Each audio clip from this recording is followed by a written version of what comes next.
Pronto. Então, nós vimos agora a diferença, né? De julgamento antecipado da lei, de julgamento parcial antecipado de mérito. Vimos que o julgamento antecipado da lide antecipa como um todo e causa uma sentença que vai resolver o processo integralmente, e o julgamento parcial vai resolver parte do processo, aquilo que foi controverso. No caso do julgamento parcial, agravo de instrumento, que é uma decisão, e vai ocorrer ao mesmo tempo também uma sentença nesse processo, né, que foi o exemplo que a gente colocou aqui na nossa retinha processual. Só que agora, nós vamos falar de uma circunstância onde eu tenho a análise do juízo sobre o processo antes da sentença. Então, veja que eu estava falando sobre essas duas elementares, porque o código assim traz, né, dentro da sua ordem, mas vamos pegar e dar um passinho para trás. Antes de falar de sentença, de própria resolução do processo, do fim dele, o juiz, quando ele está apreciando um processo, quando ele verifica os autos, ele pode analisar ali que tem alguma questão que precisa de prova, ele pode colocar algo que ele chama de controvérsia para ser dirimida, quer dizer o quê? Quando ele tem alguma dúvida sobre algo, e aí ele vai lá e marca a audiência.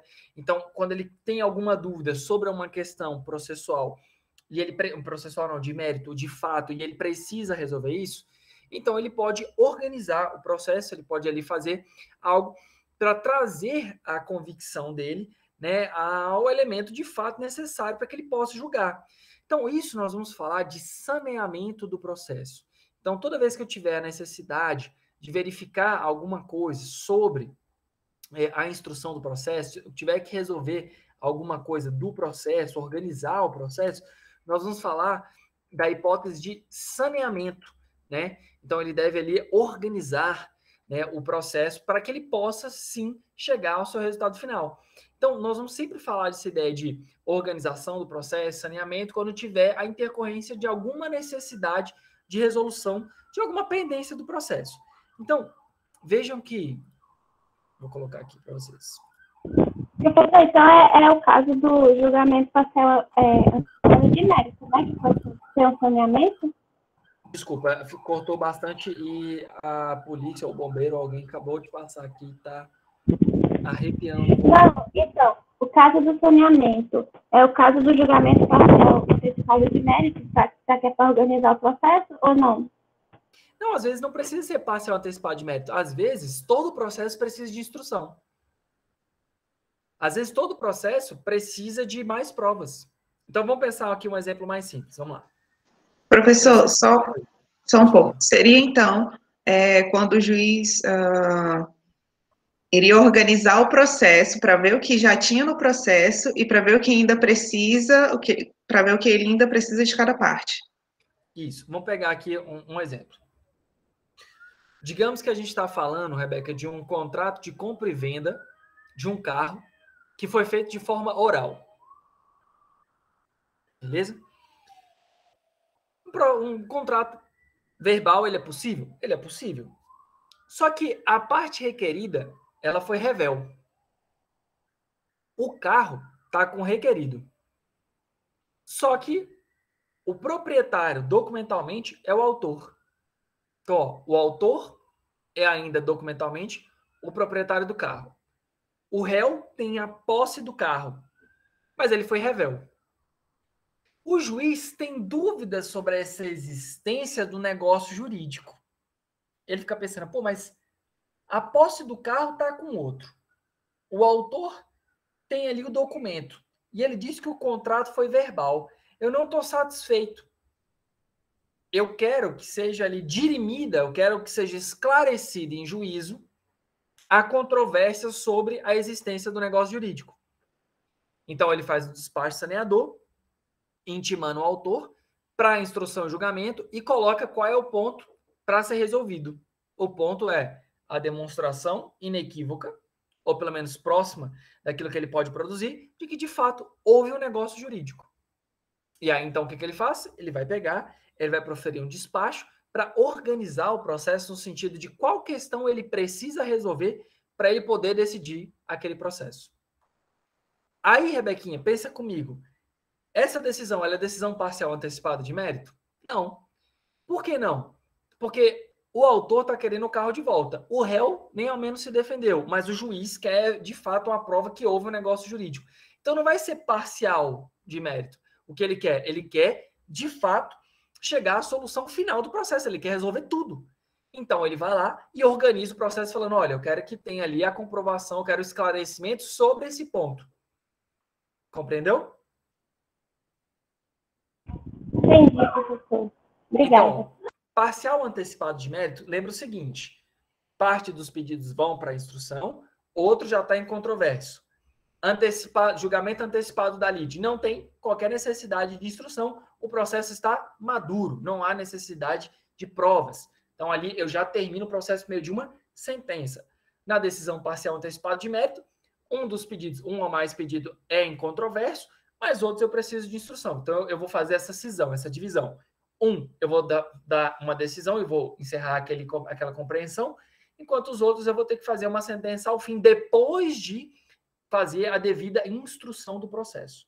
Nesse caso aqui, a ideia de a organização, o saneamento é qualquer tipo de vício, qualquer tipo de necessidade de esclarecimento, o juiz vai pegar, vai fazer um despacho para resolver. Professor, despacho é o quê? Tipo macumba? Não, gente, despacho vai ser uma decisão fundamentada, onde o juiz vai falar, intima-se a parte autora, esclarecer o ponto controvertido, assim, assado. Tá bom?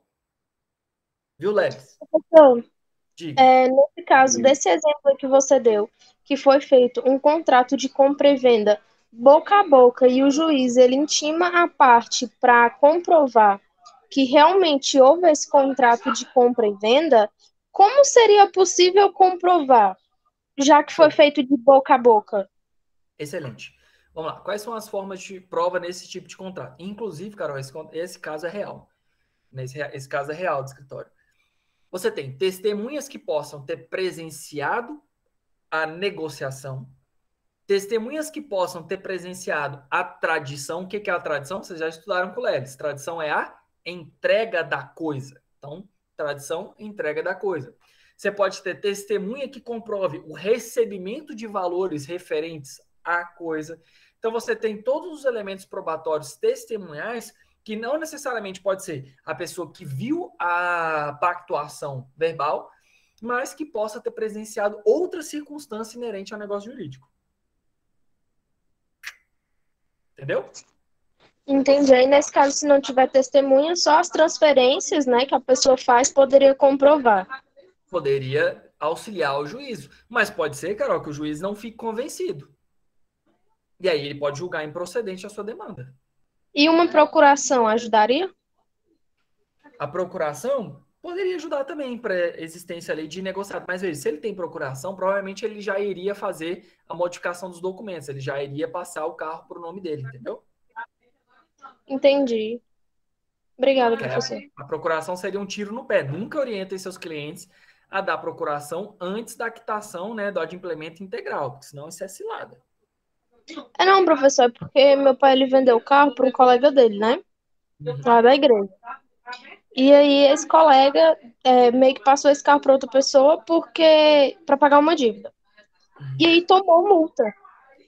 E tinha passado a procuração e tal, meu pai aconselhou, né, a fazer logo o comunicado de venda e mexer logo com a documentação, porque meu pai é motorista de ônibus e precisa da carteira.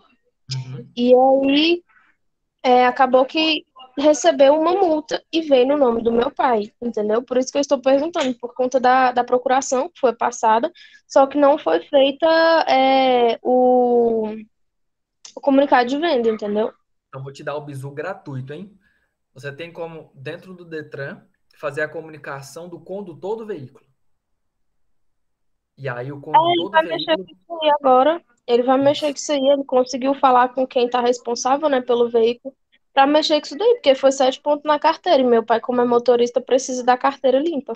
Exato, então pega esse bizu, e aí se eventualmente ele não fizer a ação dele, já guarda as mensagens, pegue o zap e bote para moer no juizado especial, obrigando o camarada, uma obrigação de fazer, de assumir a responsabilidade sobre o ato ilícito que foi perpetrado por meio da sua multa, né, pelo desrespeito, né, 7 pontos aí, furando sinal vermelho, andando em velocidade alta, tomando umas, né, Victor? E dirigindo, tadinho. Peguei o aluno mais quieto hoje para Cristo. Brincadeira, Lelis. Tranquilo, Beleza? professor. Entendeu, Carol? Esse é o bizu. Entendi, professor. Obrigada. Show. Então, deixa eu compartilhar aqui com vocês, porque eu quero que a gente pontue ponto a ponto de acordo com a lei. Se tiver rápido, gente, me para.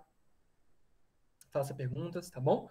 Rebeca, muito obrigado pelas dúvidas. Eu acho que isso é importante, porque às vezes a sua dúvida é a dúvida de vários, tá bom? Continue assim. Então, vamos lá. A parte do saneamento e organização vai estar no artigo 357. Então, olha só. Quando que o juiz vai ter a necessidade de organizar? Ele vai fazer um despacho e aí, às vezes, ele tem que, de fato, organizar. Então, por exemplo, se tiver alguma questão processual, o que seria uma questão processual pendente? Foi um pedido de uma dilação probatória. Que diabo é isso, professor? Dilação probatória. Mais prazo para a produção de uma prova. Ou então, algum pedido para oficiar um órgão. Professor, é possível fazer isso? É possível. Você pode pedir para oficiar algum, por exemplo, pedir um contra-cheque numa ação de família para oficiar a entidade pagadora, para oficiar a empresa onde o pai ou a mãe trabalham. Então, você pode fazer isso. Foi um pedido que foi feito ao longo do processo. Veja, se foi pedido ali delimitação de provas, o juiz também não está satisfeito, ou existe uma questão de controvérsia que precisa ser esclarecida, então ele pode pegar, isso é muito comum, viu? O inciso segundo é muito comum, que é a ideia de delimitar o que o juiz quer resolver. Então, o que ele tem dúvida ainda?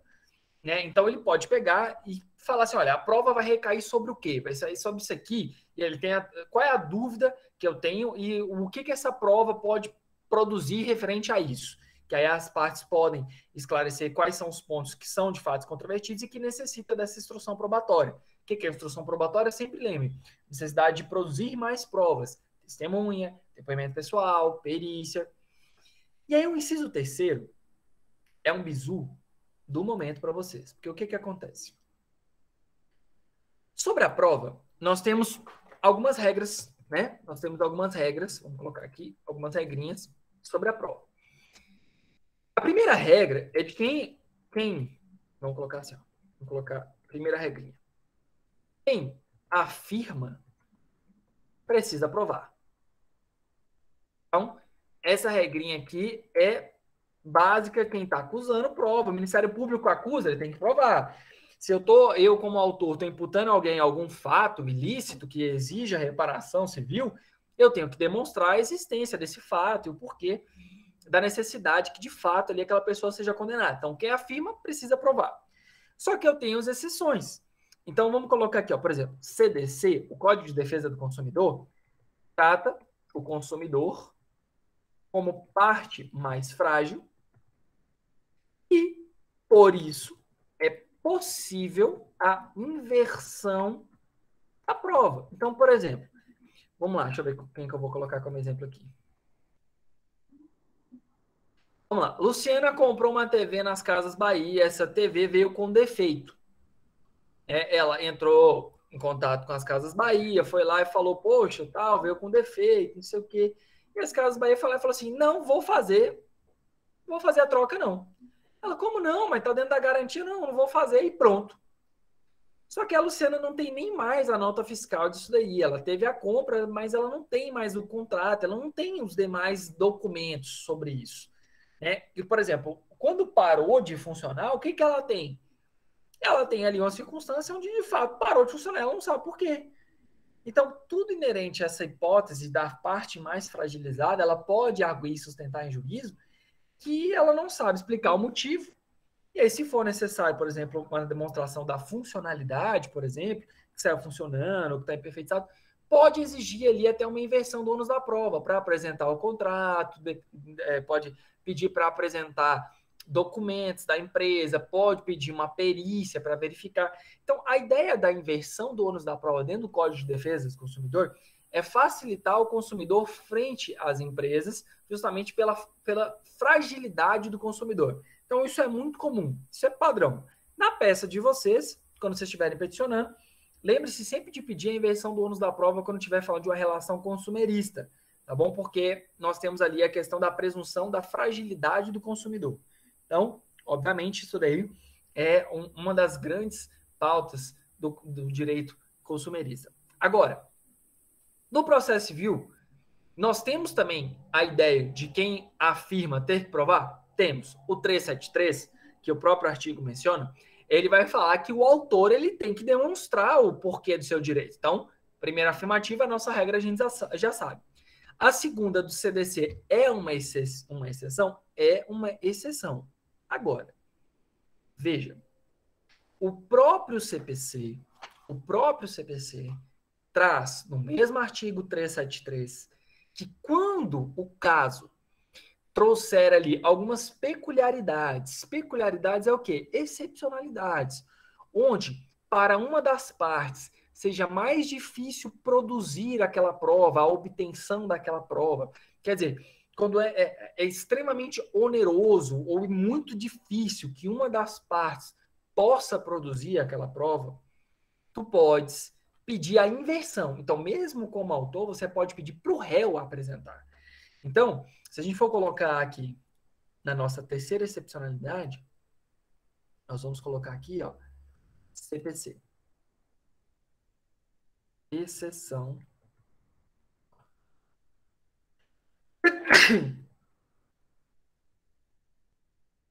Exceção. Nós vamos utilizar o 373.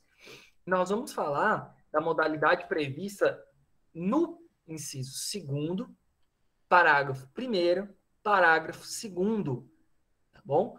Que é uma hipótese onde a gente tem ali parágrafos. Segundo, quando eu tenho a hipótese de inversão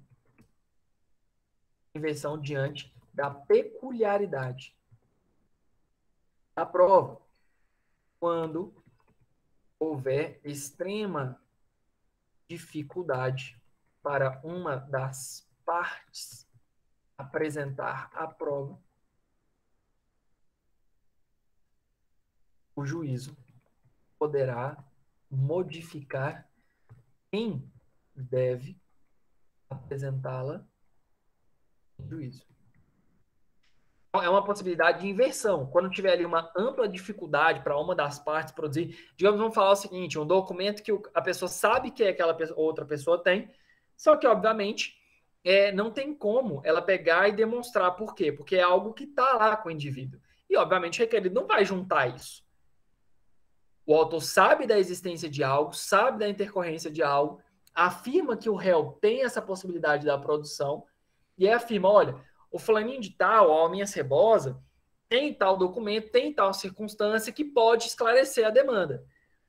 Mas, óbvio, não tem que ser uma ilação, não pode ser uma coisa assim, eu acho que fulano tem. Não, tem que ter certeza por algum indício, por alguma peculiaridade, algum tipo de prova, sei lá, cópia do testamento, e aí outra oportunidade foi juntada essa cópia desse testamento, foi apresentado, se utilizou com cópia do testamento, alguma coisa nesse sentido. Um documento X que já foi usado em outra oportunidade, tu tem que pedir para o juízo de uma forma que fale, olha, eu não consigo produzir, mas o requerido, o réu, ele tem como produzir tal documento por isso, por isso, por isso. Aí o juiz, ele, de forma fundamentada, vai pegar e fazer a inversão, porque a regra geral é quem acusa precisa provar. Beleza? Beleza? E nós temos ainda... Beleza, professor. Show. Nós temos ainda outra exceção da regra. Qual é essa outra exceção da regra? Eu pensava que, né, só essas já estavam bom. Não. Quando as partes convencionarem. Então, assim, professor, as partes podem convencionar sobre essa hipótese. As partes podem convencionar sobre a produção de prova. Então, isso é possível, né? E é justamente que o parágrafo 3º vai falar, que as partes podem convencionar, né, essa distribuição. As partes podem decidir sobre isso. Então, enfim, é uma questão que o próprio Código de Processo Civil traz na sua natureza, no seu bojo, que é essa possibilidade das partes convencionarem. Então, são circunstâncias que ali podem ser acordadas, né? Então, essa hipótese acontece. Professor, quando que acontece essa hipótese? Por exemplo, vou dar um exemplo para vocês. Você deve estar pensando o seguinte, professor, por que as partes vão acordar de produzir provas? Isso não é meio bobo? Quer dizer, por que eu, que sou réu, vou apresentar uma prova? Vou pensar no seguinte exemplo. Vamos lá. Quem que vai ser o exemplo aqui agora? O Lelis, vamos botar o Lelis de novo, tadinho. Victor Lelis, vamos lá. Hoje é só você, Lelis. Você é nossa star. Digamos que o Lelis está lá devendo PA. O senhor está devendo PA e está no pau ali sofrendo uma ação de alimentos, né? Então, sofrendo uma ação de alimentos. Nem foi estabelecida ainda, não foi entabulado ainda o alimento, você está sofrendo uma ação de alimentos, que você tem ali o seu bacurizinho, o catarrentinho lá, tá lá de boa. E aí tu tá sofrendo esse tipo de ação, só que o que, que acontece? O Lelis antigamente era um empresário muito forte no ramo dos shows, né? Então ele fazia vários eventos, ele era um produtor de eventos. Só que com a pandemia deixou de ter eventos. E aí, ele, apesar de tudo, apesar de tomar umas e bater o carro, ele era um bom pai, né? Ele ajudava por fora, só não tinha essa regulamentação de alimentos. E aí, então, ele convenciona, né, com a mãe do catarrento, o seguinte, hoje eu não tenho condição de pagar o que eu poderia pagar normalmente. Então, vamos fazer o seguinte, hoje eu consigo arcar com 15% do salário mínimo, mas em 6 meses, restabelecendo, eu consigo trazer novos valores com base naquilo que eu estiver ganhando. Veja, o que ele está propondo? Ele está propondo que daqui a 6 meses ele vai apresentar em juízo sua nova renda. E veja que ele é o réu. Um pai responsável que está passando por dificuldades, que está falando, nesse momento eu só consigo isso. Se a mãe aceitar e verificar que o Lelis não estava mandando um miguezinho, ela pode aceitar e eles convencionaram o quê? Que em 6 meses ele vai apresentar documento depois referente à sua nova renda, que naquele momento ele realmente não está conseguindo ganhar, perceber valores que de fato possibilitem ele de pagar um valor a mais. Então o que houve ali? Houve uma convenção. E veja, ao invés da mãe pegar e ficar olhando o Instagram para ver se ele está postando foto na balada, correndo atrás do dinheiro dele, não, ela entende que de fato ele está passando aquele período. E agora o Lelis se comprometeu a, em 6 meses, apresentar uma nova renda, que possivelmente ele estaria ganhando em um outro período fora da pandemia. Entenderam essa ideia de convencionar? Das partes pactuarem? Eu acho que esse exemplo fica bem claro, né? Essa ideia de pactuar, quando as partes podem acordar. Show? Nice. Beleza. Se tiver alguma dúvida, fala aí, viu? Beleza, professor. Professor, e agora só para a gente lembrar que eu me perdi, que você falou para caramba, a gente está ainda na parte do saneamento e organização do processo. Então, veja, as partes podem convencionar. O juiz, ele pode delimitar quais provas, o que está faltando para que se resolva, né? Então, veja, delimitar essas questões para resolver. Se ele tiver dúvida, ele pode designar uma audiência. Professor, o juiz, ele pode chamar tanto o autor quanto o réu requerido para falar em juízo, chamar em juízo para ele poder esclarecer alguma coisa? Sim. Então, digamos que ele está com dúvida, ele foi lá, olhou ali a petição e falou assim, rapaz, eu tô achando que essa Fernanda tá de migué. Eu tô achando que essa Fernanda... Eu quero ouvir essa Fernanda, que essa história dela tá muito mal contada. Parece que tem um negócio errado aí, não sei. Então, tô sentindo um cheiro de pilantragem. E ele vai lá e pode chamar a parte autora para esclarecer algum ponto controvertido. Então, o despacho chamando, né, convidando a autora a esclarecer uma questão que ele entende e está ainda em dúvida, né, que ali precisa ser resolvido. Qual é a controvérsia a ser resolvida? Então, o juiz pode fazer isso justamente por quê? Porque, ao final, ele vai ter que julgar. Então, ele pode fazer isso. Inclusive, sem a necessidade de nenhuma das partes provocar. Beleza? Bem, então, tem a questão da ideia de como que vai ser. Essa aqui já é uma parte mais procedimental, sobre esclarecimento e ajustes, né, sobre essa organização do processo.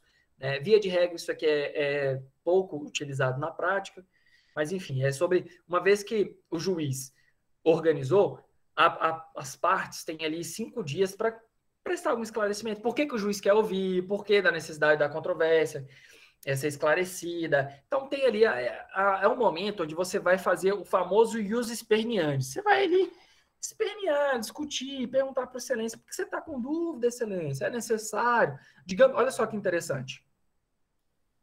Digamos que a Rebeca pediu julgamento antecipado da lide. Ela queria que já acabasse. Mas o juiz entendeu que não tem que fazer audiência, porque ele quer ouvir as testemunhas que o Lelis arrolou.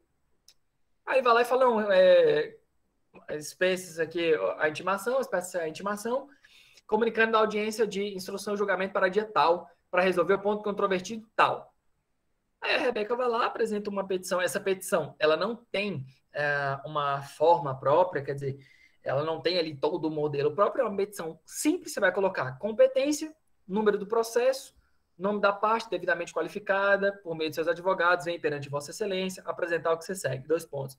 Excelência, diante da decisão proferida, tal, requer o julgamento antecipado da lide, uma vez que a causa se encontra madura, por isso.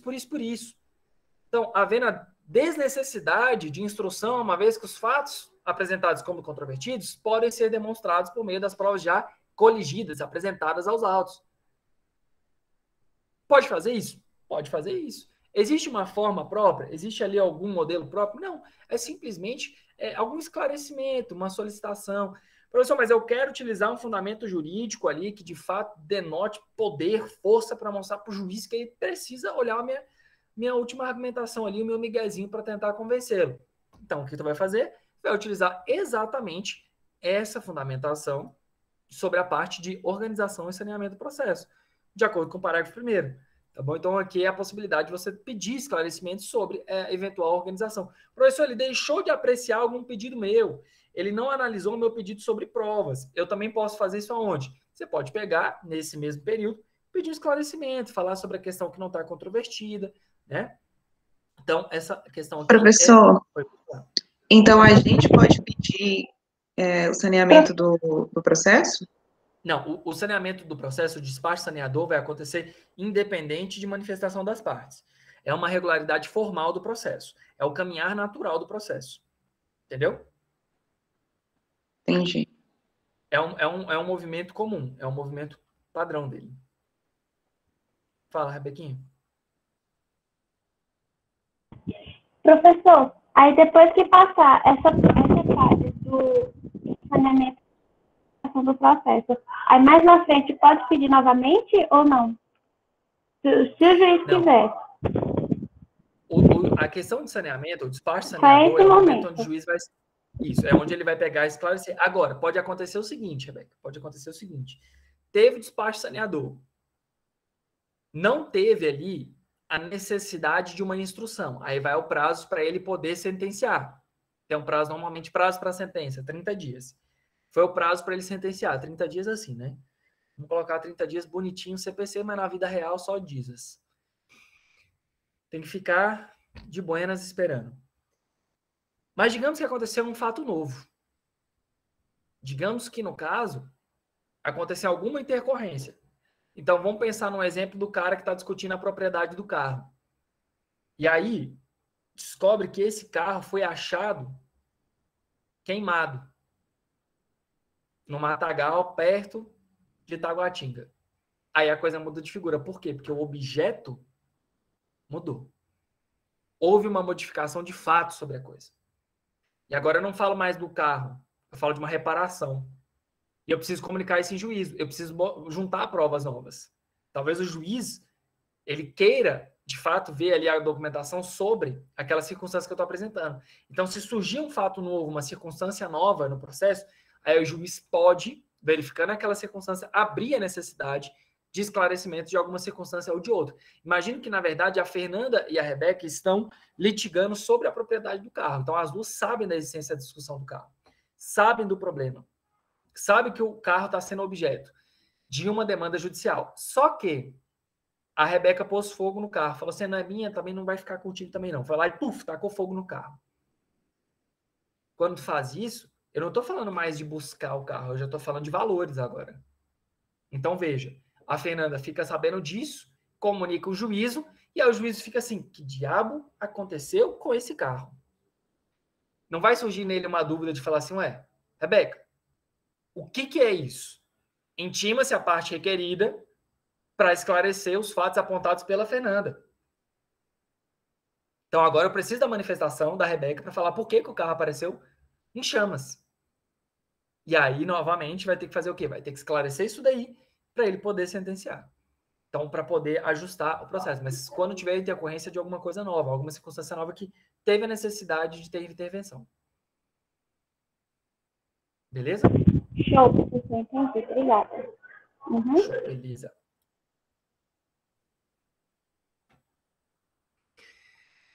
Bem, como eu falei para vocês lá atrás, o juiz pode pedir, fazer uma audiência para esclarecimento, enfim.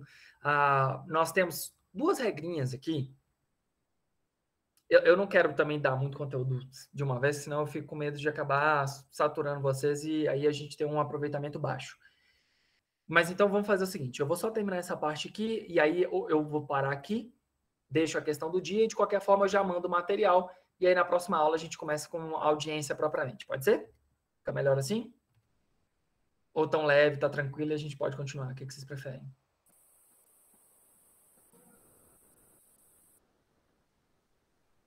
Por mim tá tranquilo, professor.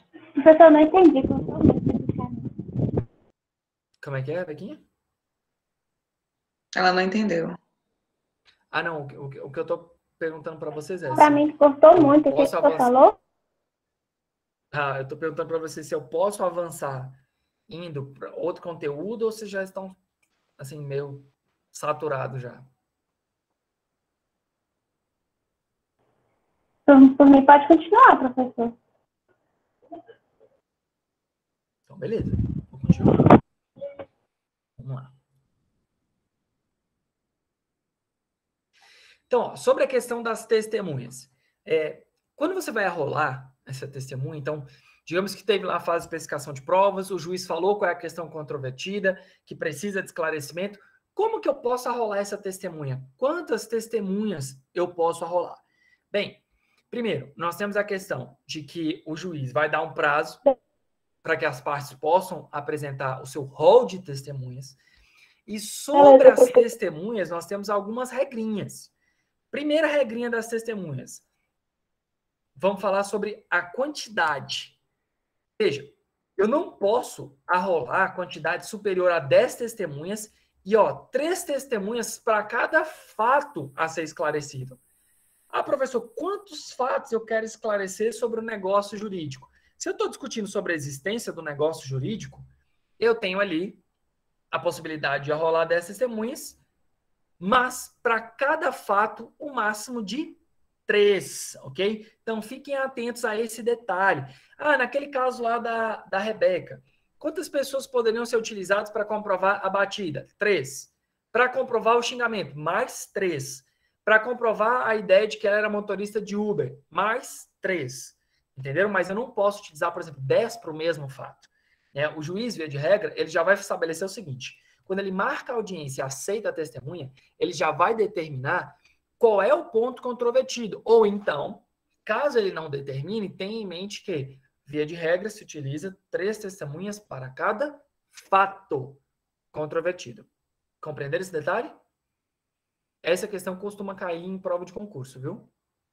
Essa questão costuma cair.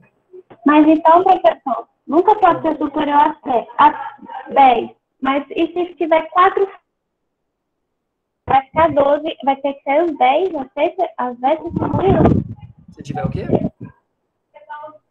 Se tiver o quê, Rebeca? 4 fatos, porque para cada fato são 3. Pode ter no máximo 3. Tem fatos que você não precisa ouvir 3. Tem fato que tu não precisa ouvir 3. Tem fato que você precisa ouvir só uma. Se só uma pessoa viu, eu preciso saber de uma pessoa que disse que ouviu de ti? Não. Se eu tiver 4 fatos, 5 fatos, eu posso ter uma testemunha para cada. Eu só não posso ter essa quantidade absurda, porque, nesse caso, eu vou estar atrasando a marcha processual, vou estar enrolando o processo. Veja, se o juiz entender que é necessário, ele pode ter uma testemunha do juízo. Testemunha das partes, testemunha do juízo. Ele mesmo, digamos que durante a audiência, a Rebeca estava falando, não, tá. Inclusive o Caio viu. O Caio estava lá presente. Quem diabo é Caio? Caio nunca apareceu no processo. Caio não se sabe quem é Caio. E aí ouviu falar do Caio durante a audiência. E aí o juiz pegou e falou assim, ele ouviu? Então, peraí, qual é o nome dele? Vamos intimar o Caio para esclarecer esse ponto. Porque daí acaba sendo uma testemunha do juízo para esclarecer. Porque, veja, ainda que as partes estejam ali conflitando, eu preciso elucidar, esclarecer o que o julgador vai sentir, ele vai perceber sobre aquele processo. Então, querendo ou não, o destinatário que vai analisar aquilo ali vai ser ele. Então, ele pode pegar e, se for o caso, entender sobre essa compreensão, da necessidade de ouvir como testemunha do juízo. Sobre as testemunhas, algumas coisas mudaram. Antigamente, o que acontecia sobre testemunha? Tu arrolava a testemunha, pedia a intimação e pronto. Se a testemunha não fosse no dia, tu podia pedir a condução coercitiva, quer dizer, pegar apoio policial para ir lá na casa do sujeitinho e buscar o sujeitinho. Hoje, eu não posso mais fazer essa ideia de condução coercitiva como antigamente. Eu, advogado, vou arrolar o meu rol de testemunhas. Vou falar quais testemunhas que eu quero que sejam ouvidas. Mas para eu poder pedir auxílio do juízo, eu preciso demonstrar em juízo que eu as intimei, que eu as informei da data, que eu estava intimando elas, que de fato haveria a audiência, que de fato haveria necessidade da presença delas e que elas tenham ciência daquilo. Então, quando eu estiver falando dessa hipótese de arrolar a testemunha, tem que ter ciência, tem que ter esse cuidado, essa cautela, porque tu, quando arrola, precisa demonstrar que houve a devida notificação e a ciência daquela data da audiência, sob pena de não poder utilizar a condução coercitiva. Compreenderam esse bizu? Sacaram esse bizu, gurizada? Esse bizu aqui vai estar exclusive para quem estava live, ao vivo na aula. Eu não entendi. Vamos lá, Rebequinha. Pensa o seguinte. Normalmente a gente está acostumado com um processo penal onde você arrola lá, Chiquinho da Silva. E aí esse Chiquinho da Silva não vai, você fala assim, excelência, tem que ouvir porque a gente está falando quem matou quem, Chiquinho da Silva é fundamental. Aí você pede a condução coercitiva do camarada. Aí a polícia vai lá na próxima audiência, vou ligar pro cara, informando de novo, falar, ó, que você não veio, Chiquinho, ó, se não vier de novo eu vou te pegar no trabalho com a polícia. Se Chiquinho não for, a polícia vai lá. Ou então, às vezes, no próprio dia, a polícia vai lá e já chama o Chiquinho no trabalho e traz o Chiquinho de Camburão. Coisa mais bonitinha, vem Chiquinho lá dentro do Camburão para ser testemunha porque ele foi rebelde. Deu uma de Lelis, Victor Lelis hoje. Rebelde. Hoje eu tô rebelde. Hoje tu tá rebelde. Só que no processo civil, não. No processo civil a gente tem uma regrinha que mudou com o novo CPC. Tu vai arrolar, mas tu precisa demonstrar que houve a notificação, essa intimação, o advogado intimou a testemunha, porque se o advogado não demonstrar em juízo que intimou essa testemunha, e agora isso é um ônus nosso como advogado, viu? É um dever nosso como advogado intimar a testemunha. Se a gente não demonstra isso, depois a gente não pode pedir a condução coercitiva do nosso rebelde.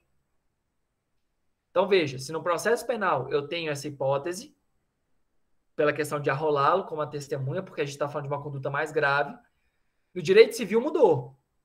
No processo civil mudou. Eu preciso, como advogado, eu demonstrar da intimação da testemunha para exigir posteriormente eventual condição coercitiva. Porque se eu não fizer a demonstração disso que ele foi intimado, quer dizer que eu estou levando ele de forma espontânea, voluntária. E aí, se ele não aparecer, um beijo. Você rodou.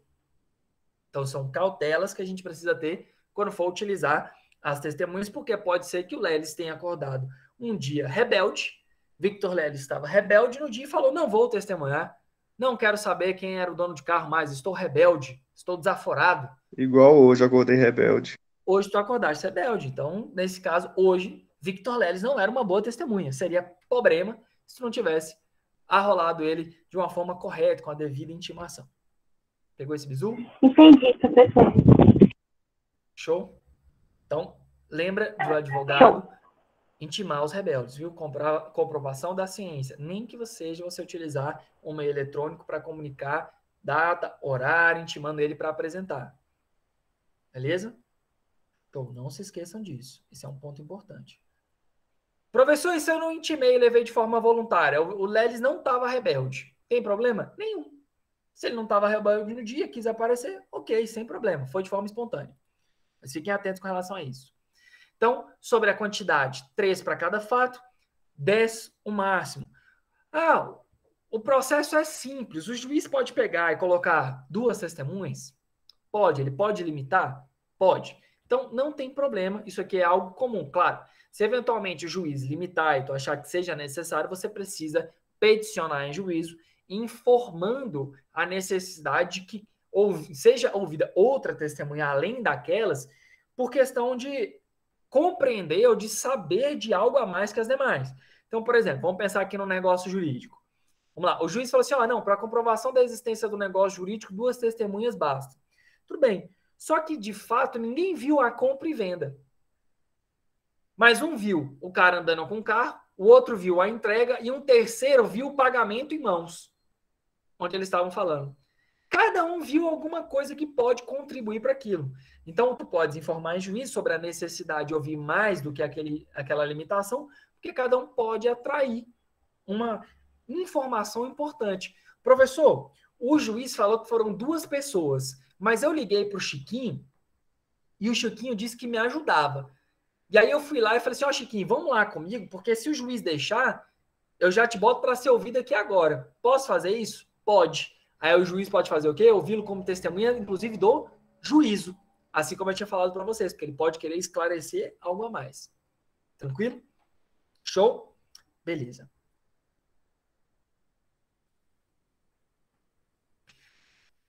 Ótimo. De igual forma, a ideia da perícia também vai ter que ser marcada. A perícia... Quando a gente fala de perícia técnica... Deixa eu parar aqui. Deixa eu parar de compartilhar. Falar de perícia... Quando a gente fala de perícia técnica, quando que vai ser necessário? A perícia técnica ela vai ser necessária quando houver a necessidade de uma atuação profissional especializada sobre determinada discussão. Então, o que é muito comum? Quando que a gente mais usa isso? Questão de construção, propriedade, se houve ali uma melhoria. Por exemplo, você construiu uma casa e lá você botou para alugar. E aí o seu inquilino ele teve que fazer uma reforma necessária, senão ia ter um problema. Nesse caso, pode ser contratado um perito para demonstrar que aquela obra era necessária, porque poderia botar em risco os moradores. E aí a gente tem a benfeitoria necessária, ou aquelas que são opcionais, algo que foi feito só para agregar valor. Então, veja, se tiver necessidade de comprovar por meio de uma perícia técnica, aí você pode pedir em juízo uma perícia contábil, uma prestação de contas. Então, você tem muito de perícia de engenheiros, perícias contábeis, nessas modalidades, perícias, inclusive, de DNA, pode ser feito também. Então, veja, existem esse tipo de circunstância quando há necessidade de um conhecimento especializado. Professor, existe outra circunstância que seria também especializada, mas não seja o perito? Sim, às vezes a demanda em si não exige de pronto a atuação do perito in loco para resolver aquela circunstância. Então, o juízo pode informar sobre uma assistência técnica, igual o juizado especial, que normalmente não tem essa dilação probatória. Rolou uma buzina de um caminhão aqui enorme. Mas há alguma necessidade de algum esclarecimento, que não seja propriamente de uma atuação in loco, mas pode ser algum esclarecimento. Então, é possível, sim, uma assistência técnica.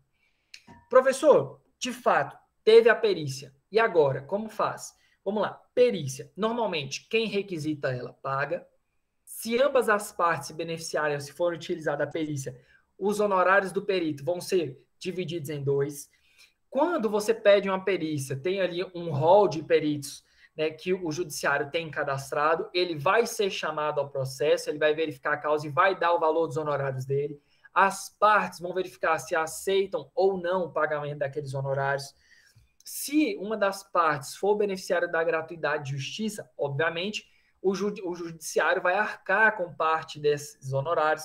Se, ao final do processo, aquela perícia que foi partilhada, uma das partes for sucumbente, então ela vai arcar com esse ônus sucumbencial. E o perito, além de ter o perito judicial, aquele que vai ser do rol que o judiciário tem cadastrado, quando tu tens a atividade da perícia, também é permitido às partes utilizar um assistente pericial, que é o quê? É você ter um outro perito por fora que vai acompanhar a perícia judicial. Então, vamos pegar o exemplo seguinte. Leris não estava tão rebelde hoje. Nesse dia, estava andando com a sua família num carro. Ele tinha acabado de comprar um carro zero. E aí teve um acidente na estrada, porque foi lá o cubo da roda do carro dele, descolou, e aí o carro dele capotou, ninguém faleceu, viu, Lelis? O senhor é rebelde nos dias comuns, mas hoje foi vítima, hoje tu tá tranquilo. E capotou, o seu carro foi destruído. E aí tu foi lá e pagou uma perícia particular para entender o que de acho havia acontecido e constatou-se que houve um erro ali na construção, alguma questão de um vício oculto, que o cubo da sua roda traseira esquerda descolou durante uma viagem. E aí então você procura o seu advogado e fala assim, olha, lazarenta dessa concessionária me vendeu um carro até então novo, e aí descolou uma parte que não era para ter descolado, e eu quase morri, professor. Eu quase morri, doutor. E agora? O que eu faço? A gente pega essa sua perícia particular, vai juntar como elemento de prova, mas obviamente que a concessionária e a empresa não vai aceitar isso aqui de boa. Ela vai falar, ok, opa, peraí. Então quer dizer que você está falando que seu perito atestou que houve ali um deslocamento, uma ruptura estrutural do carro, um vício no carro? Então a gente quer uma perícia judicial. Eu posso até pedir a perícia judicial, mas entenda, eu já trouxe ali um elemento de prova. Obviamente que a parte contrária vai querer demonstrar em juízo que a minha prova está errada. Então, eu não tenho dúvida que é interesse da parte requerida a produção de uma perícia técnica.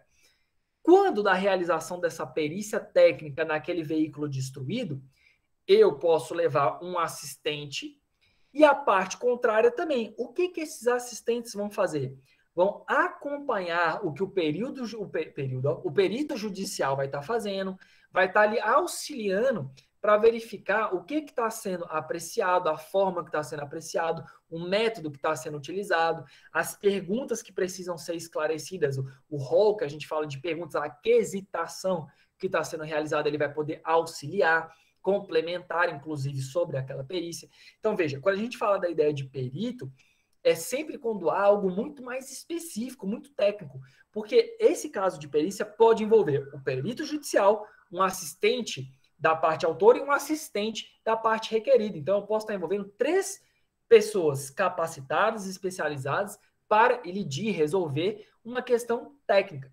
Por isso que a ideia da perícia é tão complexa, por isso que é uma prova tão complicada. Porque quando você fala de demanda de gente grande, quando você tem ali empresa de cimento, a questão ambiental, onde o pau quebra, tu tem ali diversos assistentes de perícia técnica, você tem diversas formas de condução desse processo de uma modalidade muito mais complexa, justamente porque a perícia, ela tem todo um arcabouço próprio sobre quesitação, preço, responsabilidade sobre o preço e o que o perito vai chegar. Professor, pode ter uma outra perícia, além da perícia anterior feita, pode ter uma nova perícia. Então, quando fala de perícia, são diversas circunstâncias, né, que na oportunidade a gente não vai estar trazendo agora nesse momento, mas são diversas circunstâncias que exigem uma complexidade própria. Por isso que a prova pericial ela é tão excepcional assim de ser admitida.